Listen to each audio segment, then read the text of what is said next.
most people visit their primary care physician annually, right? I mean, we talk about financial wellness.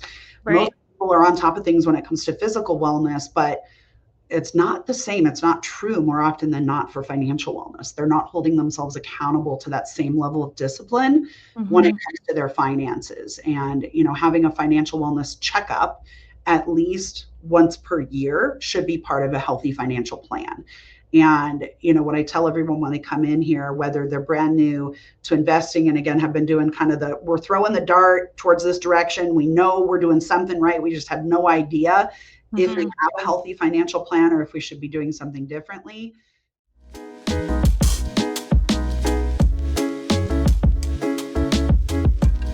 Welcome to the Erie Wellness Podcast. I'm your host, Lauren Brunetti. Each week, I sit down with local doctors, therapists, wellness professionals, and community voices to have thoughtful, real conversations about what it actually means to feel better. This podcast was created because wellness can feel overwhelming. My goal is to help cut through that noise by highlighting trusted resources right here in our community and having conversations that feel approachable, honest, and grounded in real life. Whether you're navigating a season of change, looking for support, or simply curious about what's available to you locally, this is your space to learn, reflect, and feel supported. Because when you start to feel better, you start showing up in all areas of your life, and you deserve that. I'm really glad you're here. Let's get into today's conversation. Hello, everyone, and welcome back to the Erie Wellness Podcast. As we are kind of wrapping up from the holidays and starting a new year, I'm really looking forward to the topic of financial wellness. Oftentimes, the holidays can be a really stressful time for many families, and it's important that we take a look at what our financial wellness looks like. And today we have Brittany Maracine. She is from Edward Jones, and I'm looking forward to hearing her story as well as how she got into this line of work. But Brittany is really active here in the Erie community. She's a sponsor of many of the schools here. She also has been growing her family here, and she's a business owner, which is always fun to hear the insights of local business owners that we have here in the Erie area. So welcome, Brittany. Thank you. Very honored to be here. I have been with my firm, Edward Jones Investments, now for just shy of 9 years. Prior to that, I spent over 10 years in the business end of long-term care housing and, assisted living, skilled nursing, memory care, that sort of thing, after 55 housing as well. I saw how few people had planned well for the later years to be able to live retirement by design. And I decided I wanted to be a part of the solution, help people plan better for their future. And so I pivoted over to financial advice and guidance and, wanting to help them just really plan better from the get-go before it was too late. And that's how I ended up in this role. And I couldn't be more blessed. That's awesome that you were able to take, 10 years of working with people in a different state of life, and now bringing it really to a lot of families and how you can prepare them to live out, the last 20 years of their life doing the things that they love and plan to do.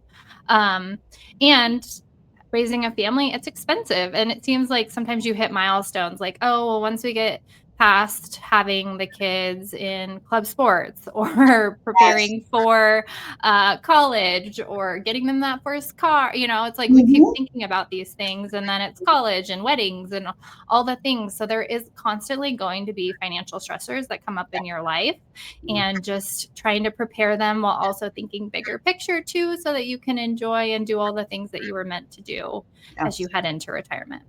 So true. So true. There's always something coming up and something to be planning for along the way. We don't just plan for the future, but we want to enjoy the journey as well. Which I'm excited to talk about, like what that balance looks like. But how many people do you feel like come into your office and they're like, I don't know if this is necessarily for me, but should I be working with a financial advisor, or should I be managing my own investments? And how do you help someone decide what's right for them? That's a great question. There is no one size fits all for everybody. No matter what stage of your life that you're in, whether it's caring for children, working towards retirement, planning your legacy, obviously unforeseen events like a job loss, a major illness, or even a stock market drop could derail, what you're working so hard to achieve Absolutely, financially. yeah. With your future at stake, considering getting guidance from a professional financial advisor who can develop a personalized financial strategy to help you navigate life's curveballs is something that I think everybody needs to be evaluating. Financial advisors provide so much more than just investment advice. Some people prefer to manage their investments on their own, and that's great. That's more of a rarity these days, just because of lack of time for most individuals, especially busy families with young kids. And, so really just getting education out there that financial advisors are not simply providing great investment advice. I mean, there's, lots of fantastic services out there and AI and that sort of thing to help with that. What we bring to the table is not just great investment advice, but holistic planning across the board. And that's just one element. So yeah, everybody has different needs and wants that they're hoping to get out of that. And working with someone professionally is not necessarily for everyone out there, but I would say for most individuals, it's a great thing. Right. You can kind of hodgepodge yourself, but then it's kind of like, am I doing things correctly? Like, is this the best way that I set up my kids' accounts? Is this, Yes. lots of different questions there. So during like an initial like consultation, do you go over what's the like big game plan? And then once someone's decided to work with you, then you start to invite them to upload all of their accounts so you can see bigger picture. How does that work? Yeah, absolutely. So typically, we have a meet and greet where we chat about kind of what are they looking for specifically, what goals are they hoping to accomplish. More often than not, people come into my office and say, I have funds and 401ks, and I've got 401ks and 457s and 403bs and all the fours of the IRS code kind of floating around there, out there in investment purgatory, and we need help. Most individuals, by the time they come speak with me, they're in one of two places. Either they, have been accumulating investments. They know they're doing what they're supposed to be doing as far as putting money into retirement accounts, putting money into savings, putting money into some kind of a, 529 or custodial investment account for their young children, but they have no idea if they're on track or not. I like to use metaphors. It makes investing and financial planning easier to understand. I like to say they've been playing pin the tail on the donkey, if you will, right? They have a blindfold on. They know they're supposed to be moving in this direction. They know they're supposed to be throwing the dart forward. They just have no idea if they're on target or not, and they need help on that piece. And really that's where I come in as far as, okay, let's have you gather all of your various asset statements, your liability statements, any debts that you have, and let's do a full analysis of where you're at and start from there and then work backwards on customizing goals. Absolutely. Because you could be saying, oh, well, I'm going to save $100 for each kid every month or something like that. But that's just a blind, random number that you've thrown out there that you think will help you get to where your goals are. But will it really, is that an in-state institution? Is that out of state? Is that one semester? Is that, exactly. all the semester? Where are you on that goal? You're okay, great. We're putting something away, but how on track are we? Are we, 20% on track? If you're looking at school savings for a kiddo, oftentimes I have families that come in and say, USC is in my bloodline. This child will go to USC. Okay, great. We have a very specific, very expensive school we need to plan for.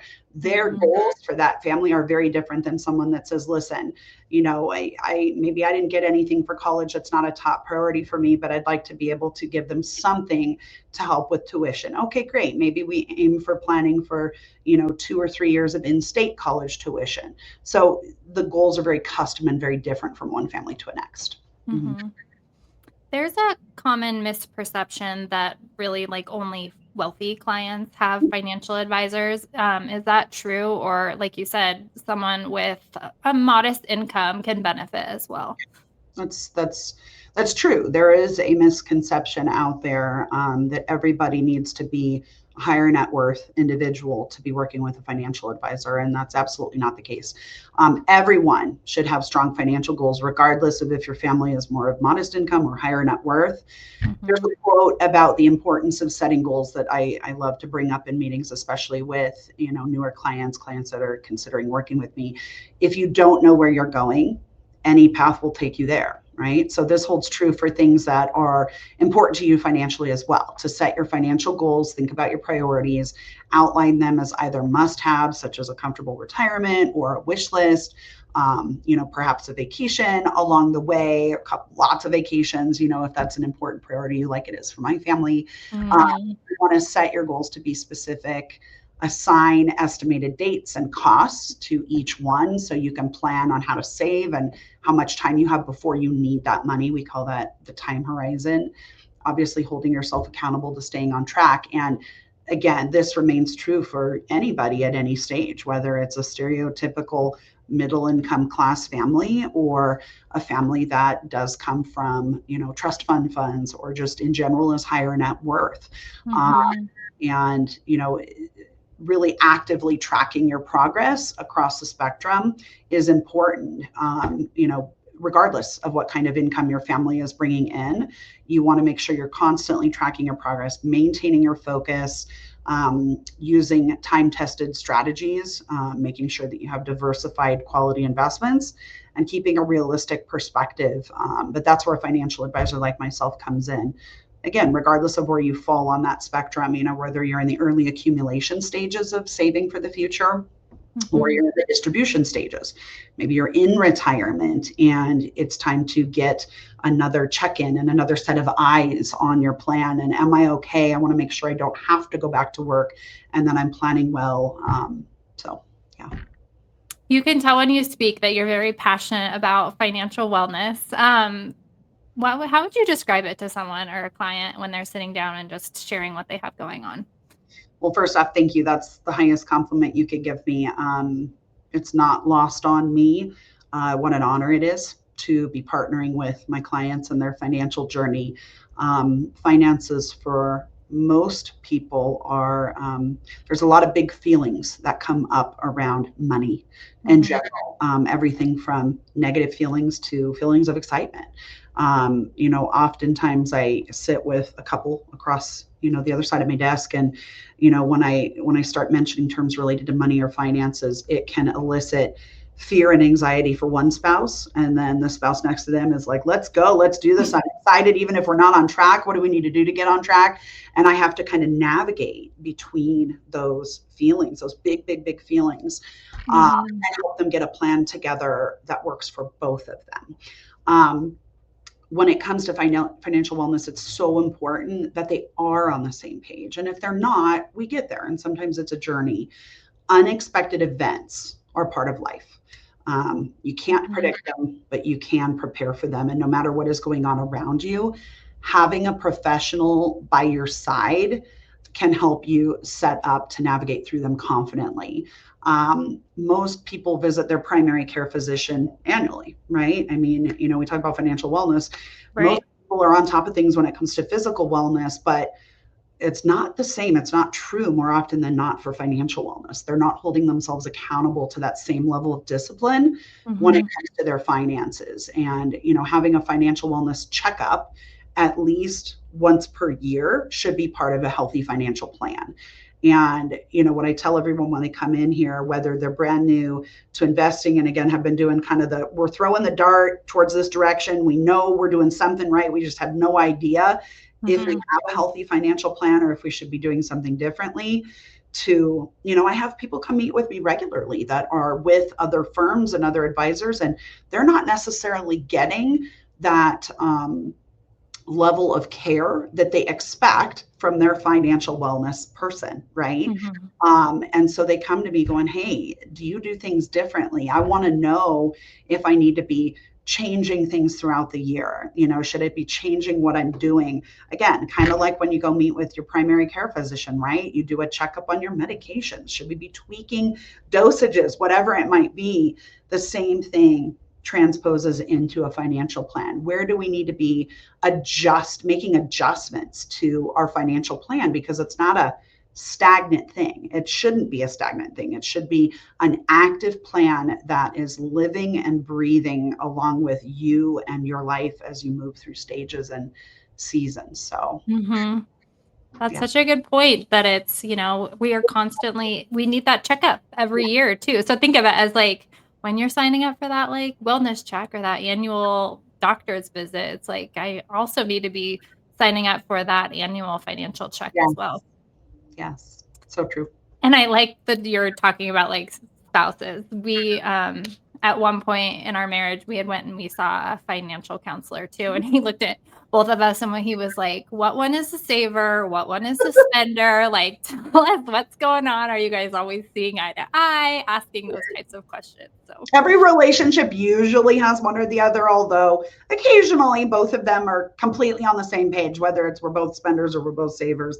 But that's more the rarity. Usually it's, you've got one of each. Right. Which is good. Do you complement each other in that way then? Like you're still able to like enjoy and live life versus like if you're both savers, it's like I have to actually go encourage them to spend. I mean, that's common actually. I would say it tends to like become more prevalent in retirement, where if they're both savers and neither one of them want to spend, I have to actually sit down and say, listen, I want you to spend some of your funds. Leaving a legacy for your kids or grandbabies may be something that's important to you, and we've built that into the plan. But I also want you to enjoy some of the fruits of your labor, of what you've worked so hard to accumulate.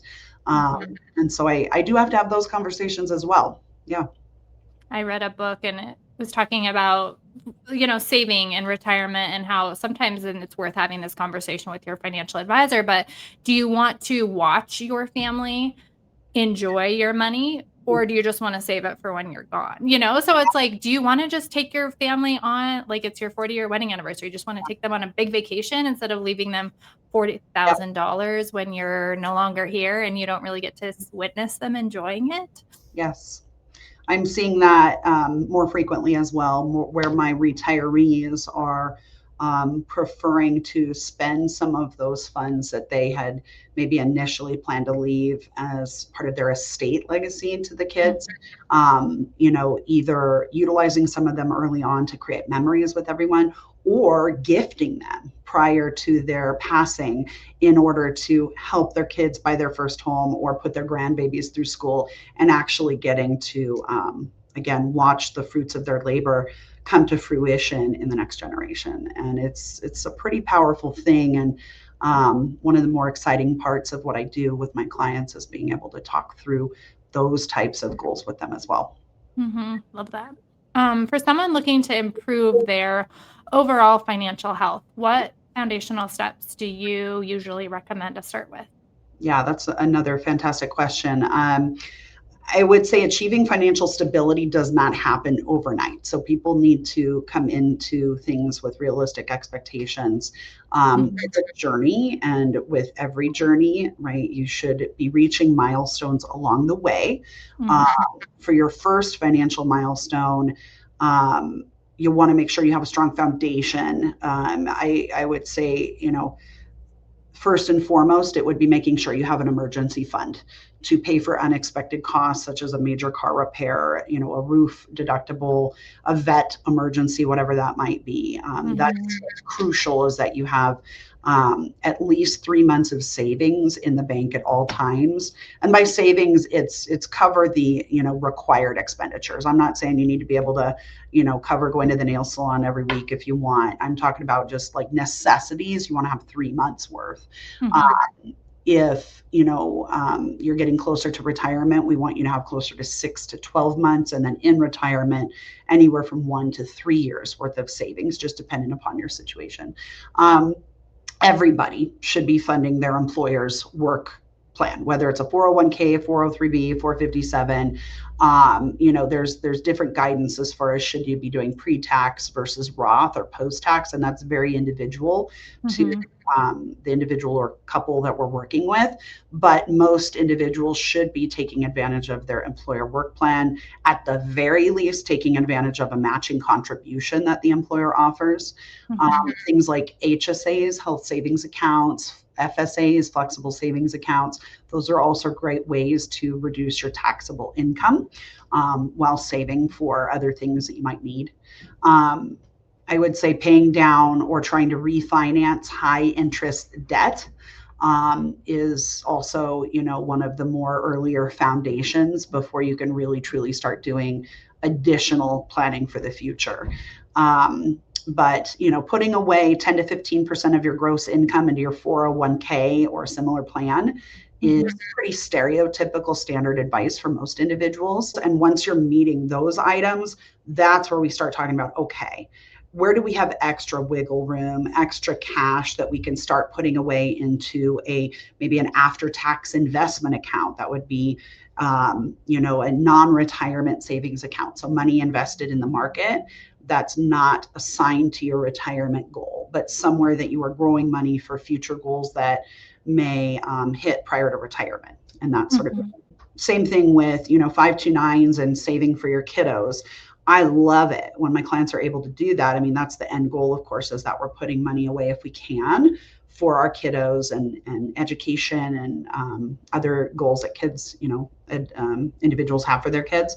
But, when you think about when you get on an airplane and the flight attendant walks down the hallway, right? And she says, they give instructions on, we want you to put your oxygen mask on before assisting others.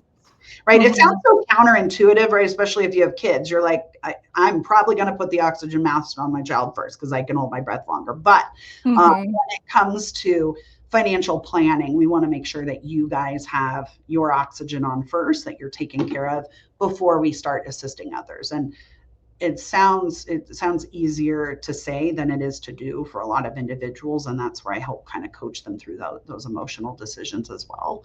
Okay, we're going to take a quick pause here because I want to take a moment to highlight a local business that's really doing important work in our community. Parents, if your child could use extra academic support, I want to tell you about Teachers Who Tutor. Teachers Who Tutor connect students with local licensed teachers for one-on-one tutoring, both in person and online. Sessions are flexible and focused on individualized student needs. From elementary, high school, and even college, their tutors meet students where they are and help them grow. To learn more or get started, visit teacherswhotutor.co. That's teacherswhotutor.co, building brighter futures. Now let's get back to today's episode. What would you say are some of the misconceptions that you hear about investing and financial planning? Yeah, I love all these questions. So thank you. These are fantastic as well. I would say the biggest misconception is that financial advisors or brokerage firms are all alike. This could not be further from the truth. I like to say we are like Baskin Robbins 31 flavors. We all have very different focuses, different niche markets that we focus on, and client needs are different from one practice to another. We all have very different personalities when we're talking individual financial advisors. Choosing a financial advisor to partner with you in your financial planning journey is one of the biggest decisions that one will make over their lifetime, right? Sometimes things don't go according to plan, or maybe we move and, we want to interview other advisors to make sure that, we're getting what we need. If meeting with someone in person is a priority to you, totally understandable, right? So you might need to make that decision a few times in your life if you move to another state, but that's okay. It's also okay to interview multiple advisors in your journey before settling on one. This decision is all about you. Make the decision based on who you feel most confident in, but also who you have chemistry with. You do not want to dread going to your financial strategy meetings, right? I mean, you don't have it be like going to the dentist. Although I'm one of those weird individuals that actually loves getting my teeth cleaned. It's one of my Me favorite. too.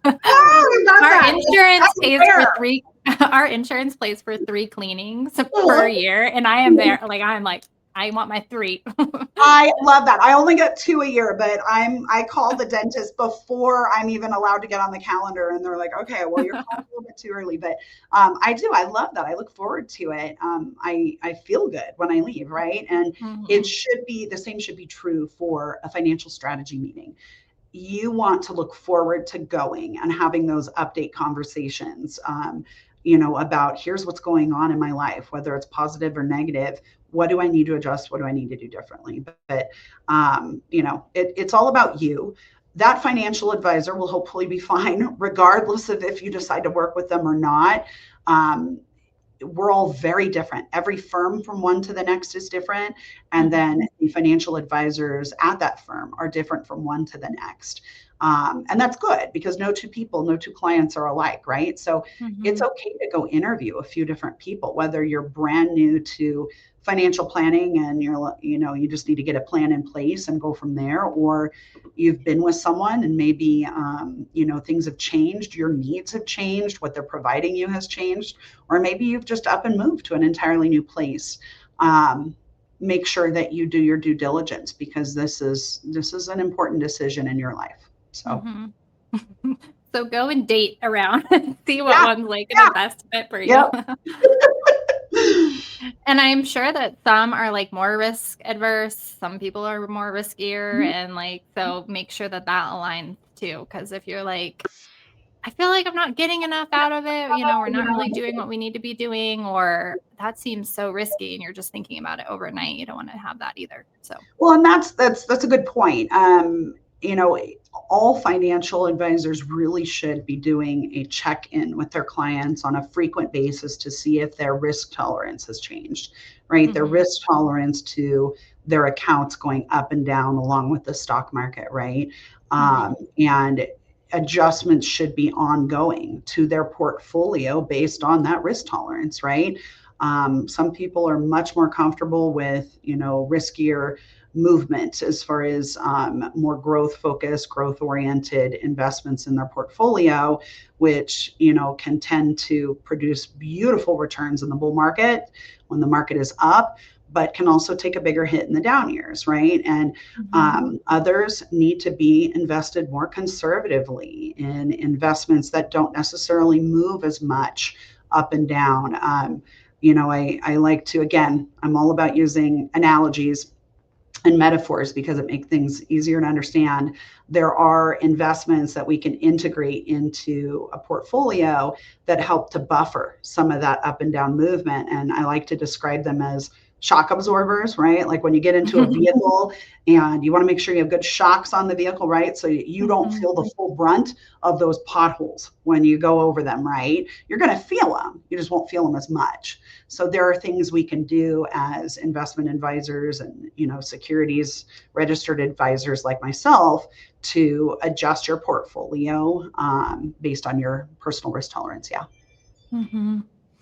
How do you see financial wellness impacting someone's overall health? Because I'm sure there's been times where a couple has walked into your office and one of them's upset, maybe crying, or it's an argument, or it's a high five. Like, look what we just did. We're now taking our kids on a vacation, or we've officially paid off our daughter's wedding, whatever it is, right? Like they're giving each other high fives. So I'm sure you've seen a mixture of feelings inside of your office all across the board. Yeah. The peace of mind that comes with having a documented financial plan truly is invaluable and crosses over into the relationship, right? It's less stress on that relationship, knowing that they have a plan in place for the future. And so that alone is invaluable and amazing to help keep emotional health healthy when it comes to finances. One of the biggest concerns or fears even that I address as a financial advisor is making sure that they have a plan in place as well, should anything happen to their spouse or their children. Should anything happen, whether it's a temporary thing or, event of a passing, whether it's a spouse or God forbid, a kiddo passing, Mm-hmm. or a parent that you're close to. I have lost both of my parents in the last year and a half unexpectedly, and it's rough. And though it didn't directly impact me financially negatively, which was a huge blessing, there was still a lot more involved, and just a lot of stressors, right? And so Mm-hmm. having that plan in place is paramount to keeping your emotions healthy and in check when it comes to finances. Between your family, your finances, your independence, your legacy, there's a lot to protect. And so it's important to have a protection plan in place, and so as a financial advisor, I go through not only what are your life's goals while you're here, right? And planning well for those goals, but also what do we need to put in place to make sure your family, your loved ones are taken care of if anything happens. And that's doing a full review of, do you have adequate life insurance? Do you need disability insurance as well?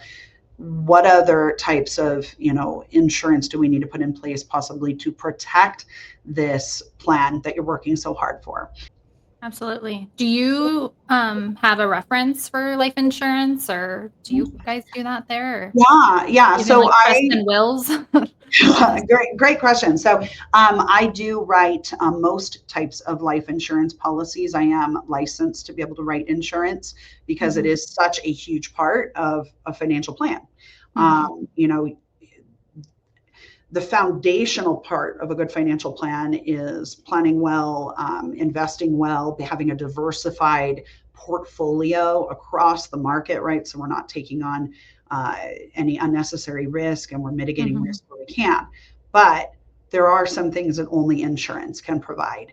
And so I write term insurance policies, which is insurance that covers you for a period of time, right? More often than not, that's while you have children in the house, right? Where you have minors in the house, and you still have a mortgage, there's still debt that would need to be taken care of if you were to pass away. I also write permanent insurance as well, which tends to cover you until 120 years of age. And there's all sorts of different types of insurance that fall under that bucket. Oftentimes people write those policies to make sure that they're able to leave a legacy to their loved ones if they'd like to do that, or help offset potential taxes that might be owed on their estate when they pass away. There's all sorts of reasons to integrate permanent insurance. That encompasses whole life, variable universal life, all sorts of different strategies. I also write long-term care insurance policies. The cost of long-term care insurance is exceptionally high, or I'm sorry, not long-term care insurance, long-term care. It increases an average of 5% a year as far as inflation on pricing for long-term care. In the state of Colorado, it ranges on the low end for $60,000 a year for basic care and assisted living, to upwards of $120,000, $130,000 a year for care in a skilled nursing facility. So that can be detrimental to a financial plan if we have not built in, a plan B for long-term care events. Just again, having that advocate, a financial advocate for you, and having a documented financial plan is enough to hopefully bring blood pressure down for most individuals and, relieve any financial stressors. If you're not in that place yet where you need to be working with a financial advisor, you don't have those extra dollars to be investing, you don't have accumulated assets that need management or consolidation. Maybe you are at that stage that I mentioned earlier of, gosh, we're swimming in debt. We have no idea how to get out of this. We're treading water. We feel like we're in the open ocean and the waves just keep coming at us. That's where a budget counselor would come in. And that's where they do that deep dive money counseling and help you figure out how do we get out of debt so that we do have some positive cash flow each month to have more freedom to start investing for the future. Help you sleep at night too. We all know, so important. So as we kind of wrap things up here, there was a couple of terms that I just wanted clarification from, because oftentimes when we're talking in this space, people might hear these terms. So what a lot of people hear the term fiduciary when choosing an advisor. What does it mean? And is it important? Can you shed some light on that word? Absolutely. I'm starting to get asked that question more frequently too when I do meet and greets with potential clients, and usually it's written down, and they're like, "What does this mean?" And so I do function as a fiduciary in most client accounts, and we have certain account styles for clients that maybe want to be investing outside of guidance that allows them to do it that way. But in the bulk of our client style accounts here in financial plan, overall, we're functioning as fiduciaries. It is important to know that term and to know what it means, because not everyone that calls themselves a financial professional or financial advisor is a fiduciary or functions in any kind of a fiduciary capacity. The term itself, fiduciary, comes from the Latin word fiducia, which means trust. And in ancient times, when the head of the household would leave to go off to war, they would leave their estate in the hands of a close friend or family member, with the intent that if they were lucky enough to come back from war, that their estate would be in as good, if not better, condition than how they left it before they went off to war.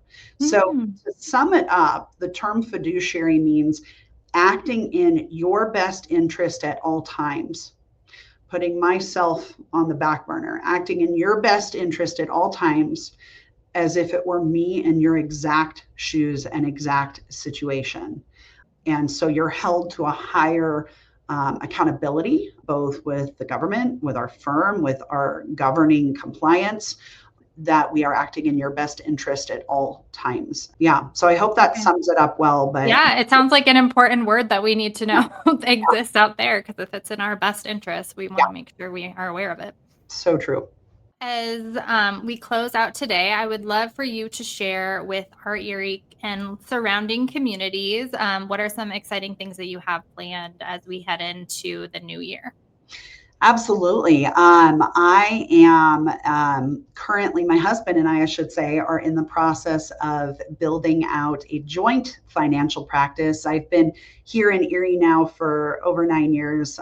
It's crazy where the time goes. My husband also has a fantastic, successful financial practice located about 20 minutes here in the Boulder suburb of Louisville. Being in this local community is so important to us. We've been here now in Erie for, about 13 years, I believe. Our kiddos have grown up here. We have 3 kids in the school district here. We're very integrated deeply into this community and care so much about it. So we've decided to build out a joint financial practice just down the street from here. We purchased a building off Erie Parkway. If you're local to the Erie, Colorado area, we purchased a building that was formerly called a Quilter's Corner. It was an old quilt shop, and we will be renovating it and building out a beautiful financial practice, and have a team approach to be able to have more associate financial advisors that partner with both my husband and I to be able to service even more clients than we do now, and just again further cement our involvement here in the Erie community until we retire down the road. So we're very, very blessed. Incredible. Congratulations. And you get a bigger area and hopefully more imprint as you continue to grow your business here. So if someone is interested in working with you, what does that process look like, and what can they expect just from that very initial first session that you have with them? Love it.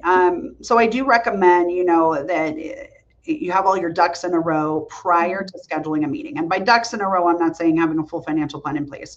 I mean, gather all your financial documents. I like to tell potential clients anything that has a dollar sign on it, right? Whether it's an asset or a liability, whether it's something that you own or something that you owe on. Having all those documents prepared is fantastic for an initial meeting with a financial advisor, whether it's me or someone else, because at some point we will need those documents.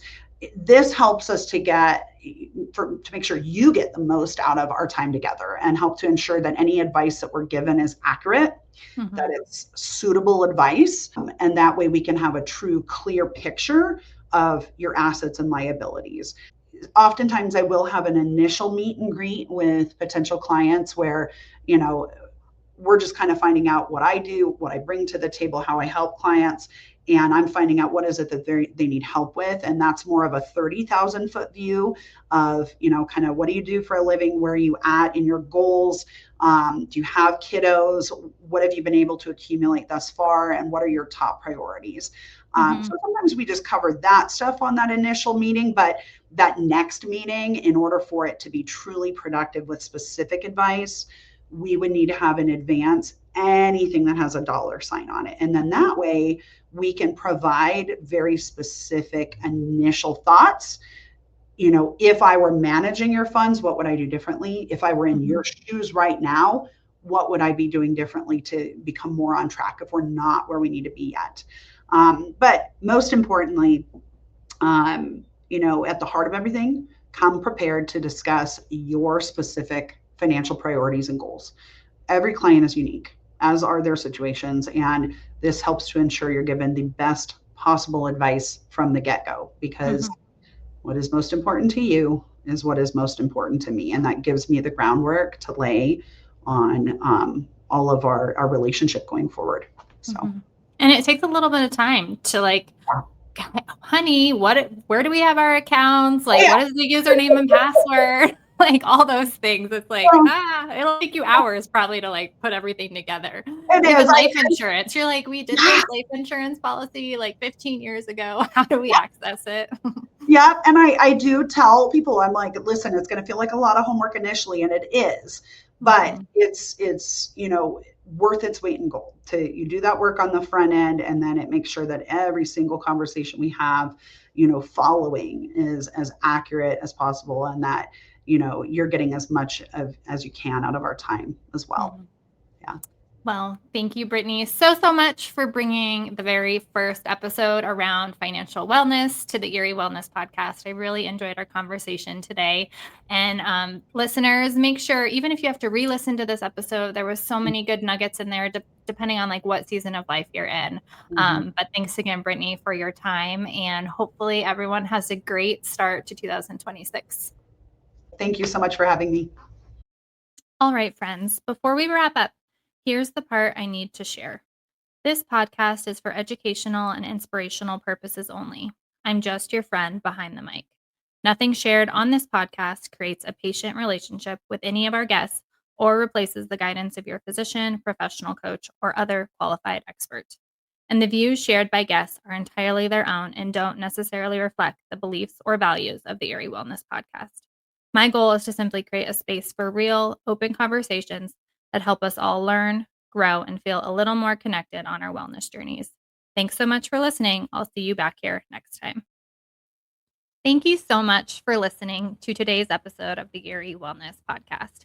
If something from this conversation resonated with you, I hope you'll take it with you into your week or share it with someone in our community who might need it.